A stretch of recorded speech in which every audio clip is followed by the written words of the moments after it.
Have you ever built an adventure game where you're a scratch cat looking for the key to unlock the door to go to the next level? Well, I'm going to show you how to build one of those games.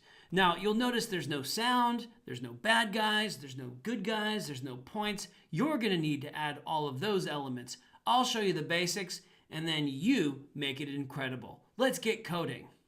Adventure games need lots of different backdrops or scenes so that the character can travel from one backdrop to the next one. So let's start with backdrops. And it's called the stage menu. If you just click on stage, and then you'll have access to the backdrop menu. That works pretty well. That way you can start modifying that first backdrop. Now, one thing I've learned is that in vector mode, which is where this art editor starts, you can't really just paint the backdrop. You'd actually have to drag a box around the whole backdrop. But, hold on, let me just undo this. What you can do, to save some time, convert it to bitmap, paint it, and then convert it back to vector. And then you're good to go. Isn't that crazy? It's like a little tip. Do we want a purple starting screen? Not really. But now that I'm back in vector mode, I don't think I can actually just paint it. I have to convert it back to bitmap, paint it, convert it back to bitmap. I'm being converted so many different times. Good, this will be our starting screen. And then we'll make another scene. Best way is probably just to, well, come right here and say paint a new scene. And then this one will be called scene 1, land 1. I'm gonna call it level 1. There, make sure you label these scenes or these backdrops because it's very important. Let's add another one, and it will be called level 2. And if you have like ones in the forest or ones in the jungle, you can name it that as well. There we go, level 2. And for my game, I'm just gonna have 2 levels. Your game is gonna be much more complex because, wow, we're in the advanced Scratch game building. We want it to be advanced. So let me show you what the basic levels for this kind of adventure game are going to look like. First, you are going to have, be in the forest or under the water or wherever you're going to be. I'm going to choose forest for mine. I'm going to make both of mine the same, kind of a green background. Then I'm going to convert it back to vector. Boy, I'm going back and forth so much. I'm going to actually draw kind of like the maze. We've done that before.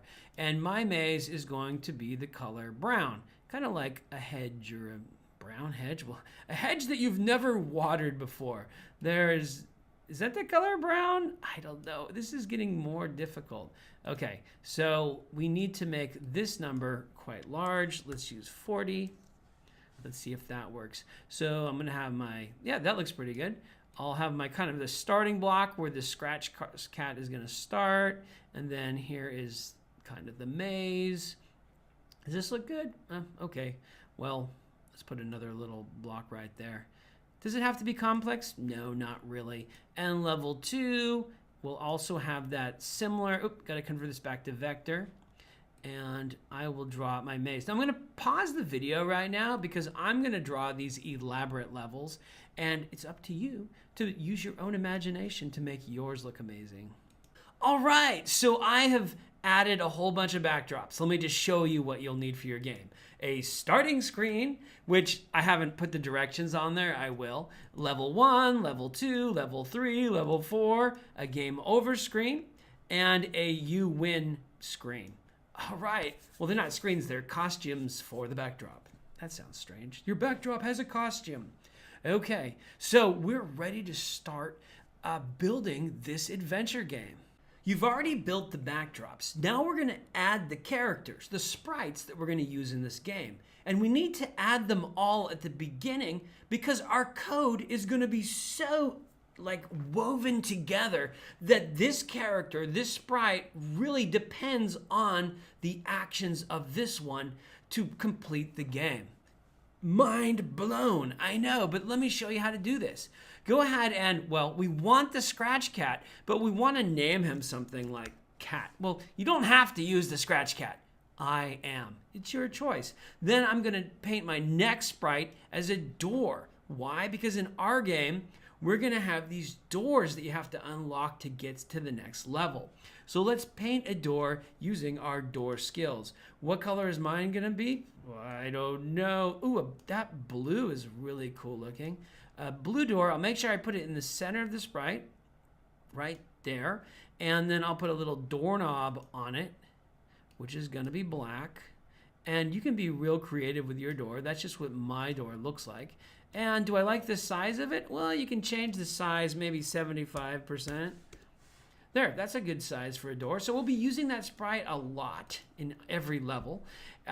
Next, I'm going to add, well, I'm not going to paint my next one. I'm actually going to go into the library and I'm going to grab a monster. I love monsters. Ooh, this one's good. Frank, don't hurt his feelings. He's not really a monster. He's a nice guy. He just has a bad reputation. Anyways, he's going to be a monster in our game. I'm wanting him a little bit smaller. There we go. You can kind of size him up later. We're going to leave all the sprites showing because we're going to hide them later in the next part. Okay, so the cat, the monster, the door. Now we need a key. Key sprite. Now they have this cool key right here. Looks great, but it's upside down. I don't like that. I want to go adjust it. So go into the costumes for that sprite. You can use the grabber to kind of grab the whole key. And then you have this horizontal flipper. You can flip it upside down. Whoops. Yeah, I got the whole key. I want to make it longer. Look at that. All right, so there's the key. It's too big. I want to make it like 50% of that size. And now we're ready to work with the key. It's not quite golden enough. You notice that? I want this key to be golden. So I'll select the whole key and I'll go up to the fill section and I'll make it golden. There it is. Ah, pretty cool. Okay, and anything else that we need? Oh yeah, like apples or cherries or something to collect to give us points. So let's see what kind of fruit we have. Apples, there we go. I don't know if they have apples in The Legend of Zelda, but in my game we do. And I'm gonna shrink the size using the size menu. There we go, so those are all the sprites that are gonna be in our game and we're ready to start coding. Now it's time to code our sprites. What's gonna happen in the game? This is the fun part. Let's start with the cat. We're already on the you win screen. You won. No. Let's go ahead and click on the cat, change his size to 50% because we want him kind of small in this Zelda adventure game. Then click on the code, and the first thing we usually do in the code is to deal with what happens exactly when the green flag is clicked. And we're going to, let's position where the cat's gonna be. I'm gonna say go to 0, 0. That will put him in the middle. Oh my goodness, I gotta get 0, 0. How many zeros can I put? There. Now he's in the middle. Now we're gonna do something super advanced. We're going to make him hide and show. Hide and show? That's not super advanced. What if I did make it super advanced? Go in the looks menu and check this out. Set ghost effect to 100%. Goodbye, cat. This you win is in my way. Let's change the backdrop as well while we're here. Switch backdrop at the very beginning to start game. There. Where's the cat? He's a ghost. How do you undo ghost effect? I'll show you. Go to change, and you want to, hold on, I don't want it to click together yet. Stop clicking together. Change ghost effect by, watch this, -1. If I click on that like 100 times, there he is. Do you want the user to click on it 100 times? No. You just use a repeat block. Go into control and use repeat block 100 times. Put that on here. Now start the game. He'll be hidden and then he'll fade in. Isn't that cool? Yes, but it can get better. There's more, folks. Let's also go into the looks and let's grab the set color and let's say set pixelate. This will be really fun.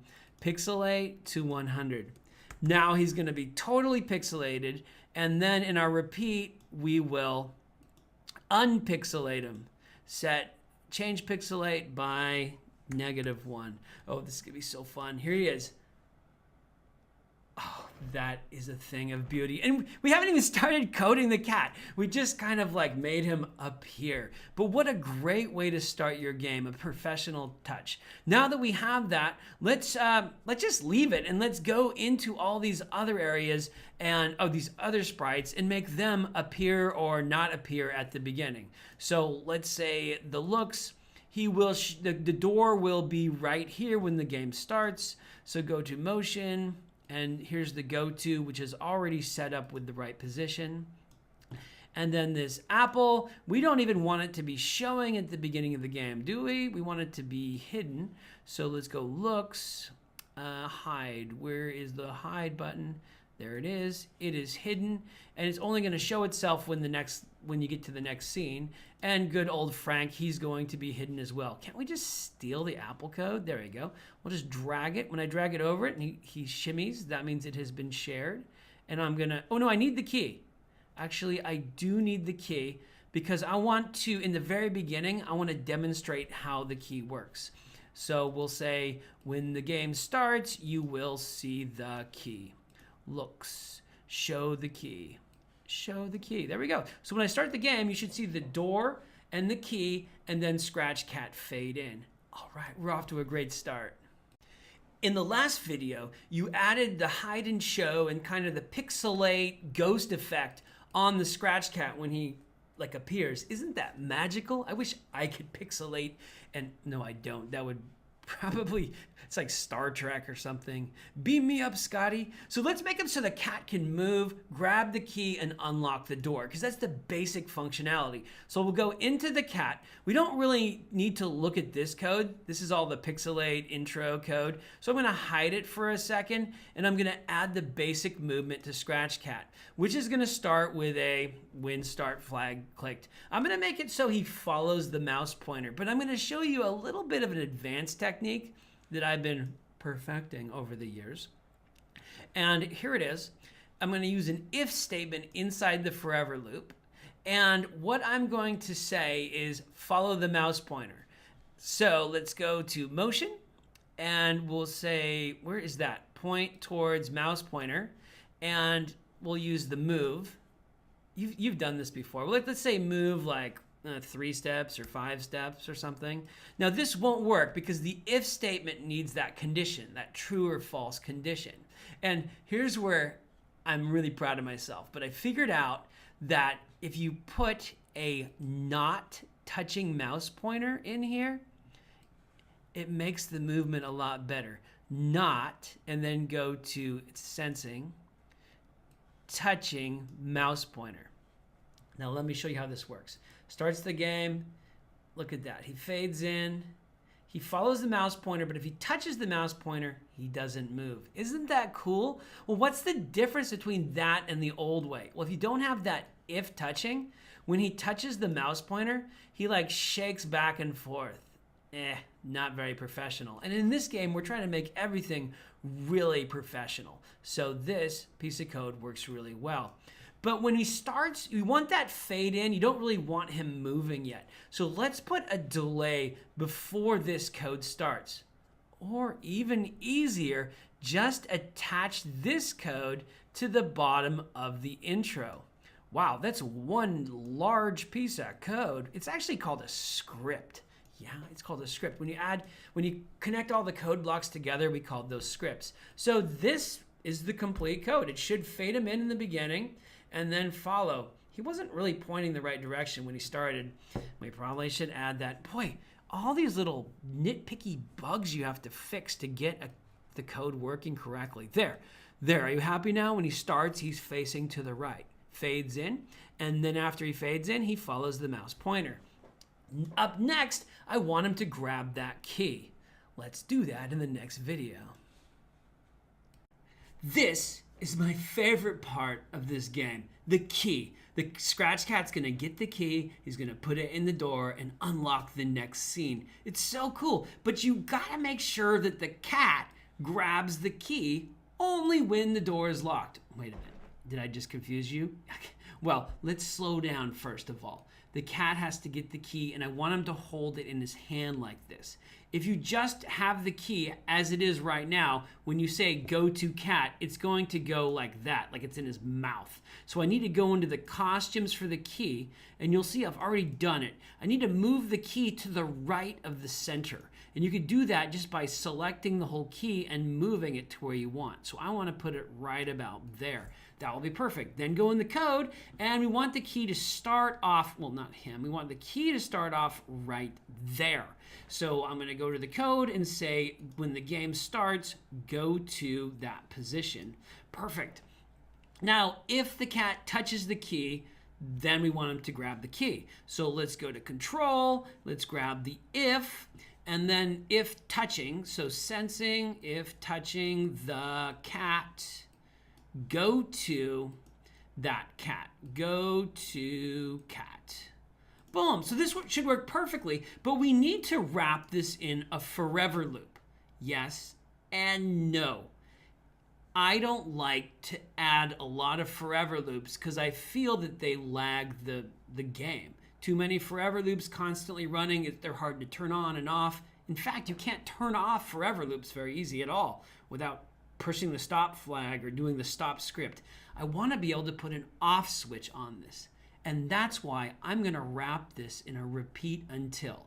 So go to control and look for repeat until. Now all we have to do is say, well, when do we repeat until? Well, until the door is unlocked. Locked, unlocked. How do we determine if the door is locked or unlocked? We make a variable. So go into variables and say make a variable, and we say door is locked. Now, in every other coding language, you can't put a whole sentence as a variable, but in Scratch you can. So let's just do that. Here it is, door is locked is 0. We're not going to say 0, we're going to say true or false. That's how we're going to determine it. So let's say at the beginning of the game, we're going to set door is locked to true, because it is locked. There we go. And as long as the door is locked, you should be able to pick up the key. So right in here, I'm going to go grab an operator, and I'm going to say if door is locked equals true, then you can pick it up. As soon as the door is not locked, then you should be able to get rid of the key. Throw it away, throw it away. Okay, I need to get the variable right here. Door is locked. I need to put that variable right in there. So go to variables, grab door is locked, and let's see if this thing works. Here it is. He fades in. He's going for the key, and he's off like a race, and it doesn't stick to him. Well, why not? Let's go look at what's going on. And repeat until door is locked equals true. Oh my goodness. Why didn't I think of that? I'm repeating until this is true. No, I want to repeat until it is false. Oh my gosh, do I need to cut the video or something? No, let's just say I made a mistake. Now it works perfectly. I go and I touch the door. So in the next video, we need to make it so when he touches the door, it goes to the next level. Awesome. In the last video, we showed you how to take the Scratch Cat, pick up the key, and go to the door. We also made this variable called door is locked, so we can kind of put in like an on and off switch on this forever loop. It's called a repeat until, which I love that type of loop. Okay, so it works perfectly except for the door doesn't do anything. Well, let's go code the door. And what is the door going to do? Well, it's just going to sit there till we open it. So let's actually position it where we want to position it using the good old-fashioned go to. Good. And then that door, which is locked, will be listening for when the key comes. Okay, so let's go into control and let's say if it touches that key. So we'll go to sensing, touching key, if it's touching key, and then it will open the next level. But we're gonna use messaging. It's not really opening anything, it's gonna fire an event. That event is a broadcast message, which we will name next level. That's a perfect one. All right, but when is it gonna touch? Well, it's going to always be sensing for the key. Well, always sensing? Well, actually, only if it's locked, it's sensing. So does that mean we need to take this if statement and nest it in another if statement? Yeah, I think so. Okay, so let's go to control and let's wrap it and then say if, and we'll grab the operators, if in variables door is locked equals, now we spelled this correctly, true. If the door is locked, then if the key is touching, then broadcast next level. And we need this to be a forever loop. So since we're going to wrap all of this in a forever loop, let me show you my situation. I should wrap this whole thing in a forever loop. But I think I can actually simplify my code by using a repeat until. Repeat until door is locked false. I'll get rid of this. Just use this piece of code, put that in there. This should work. Repeat until door is locked is false. We're going to check for the key and then broadcast next level. After we broadcast next level, we probably want to relock the door. So we'll grab my variables and say set door is locked to true. Basically, I'm locking the door after myself. Now, what is this broadcast next level going to do? A couple things. First, it's going to make the cat go back to the beginning. So let's do that. Go back to the cat. Here is his starting code. And we'll want to go grab an event that says when I receive next level. We want to do like basically all of these things. So let's just duplicate that. And we want all of that code except for this bottom part. We don't want that movement code because we already have the movement code and it's still running over here. Also, I want to probably speed up the ghost effect. We can speed up the ghost effect by changing this. Instead of repeating 100, we'll just have it repeat 10, and then we'll change it by -10. Whoops, -10, and this by -10. That's just a preference for mine to speed up how fast it pixelates or unpixelates. And instead of switching backdrop to start game, we will go to next backdrop. Also, the key will need to go back to the beginning. So we'll say when I receive next level, the key will need to go to the starting position or wherever you want it to go. So let's just grab this motion and set it back there. I think this door code should work pretty well now. Let's try it out. Okay, don't let me down, cat. Grab the key, go up to the door. When it touches the door, next level, door goes back to being locked, and this game is starting to look good. There it is, next level. There we go. Now, so far the game works really well, but there's one major problem.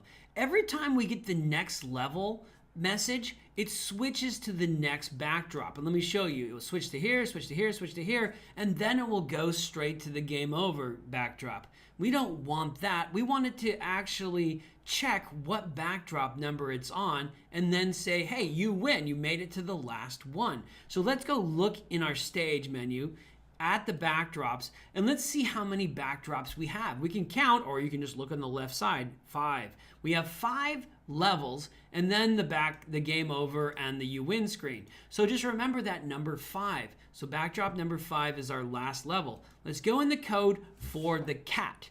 There. So here's when I receive next level, I want to add an if statement right before it switches the backdrop. So I'm going to separate it right here, go in the control, grab that if statement. Now that if statement doesn't need a forever loop because it's only going to run one time when I receive next level. It's going to check which backdrop you're looking at because that determines which level you're on.